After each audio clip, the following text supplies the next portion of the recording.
कंटाबांजी कहार बलांगीर जिल्लार सबु विधायक आसन कंटाबांजी विधायक आसन सबुठानु एचिन जहत चर्चाती अच्छे।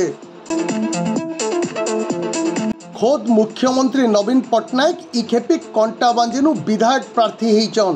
तांकर संगे भोट मैदान थी मुहामुही होइछन बीजेपी प्रार्थी लक्ष्मण बाग और कांग्रेस प्रार्थी संतोष सिंह सालुजा। मतदान सरी जाइछे हेले चर्चा आर जह जह जोर धरुचे। खास करी बीजेपी शिविर थी जह चर्चा लगीचे। मोदी लहर संगे निजर दबदबाती विधायक आसन साटिबार भरसा रखिछन लक्ष्मण। कंटाबांजी निर्वाचन मंडली थी पदम फूल फुटीचे बोली बीजेपी समर्थक माने बोबाल करुचन। बीजेडी शिविर दाबी करुचे नवीन पट्टनायक सामना थी आर केहनसी लहर काम नहीं दिए।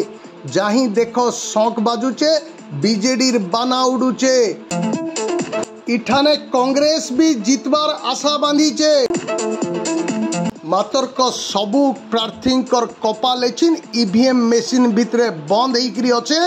जून 4 तारीख जना पड़वा कंटाबांजी कहार हेबा, कंटाबांजी कहा के बचबा, कहार मुड़े विधायक मुकुट खूब श्रद्धा थी पिंधे देवा।